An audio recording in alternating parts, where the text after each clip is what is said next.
هاد القصة اللي غنعاود لكم اليوم صعيب الانسان يتيقها، حيت انا براسي كون جا عندي شي واحد قبل من هاد الواقعة اللي وقعت ليا وبدا كيعاود ليا على العالم ديال الجن، وبالخصوص الحاجة اللي شفتها انا اللي هي جنيات بغلط القبور. غنقول ليه راك غير كتخربق، وهذا الشيء مستحيل يكون حقيقي.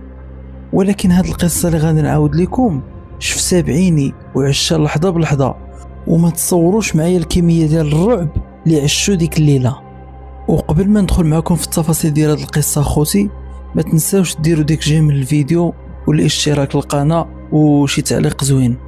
يلا على بركة الله نبداو القصة اليوم.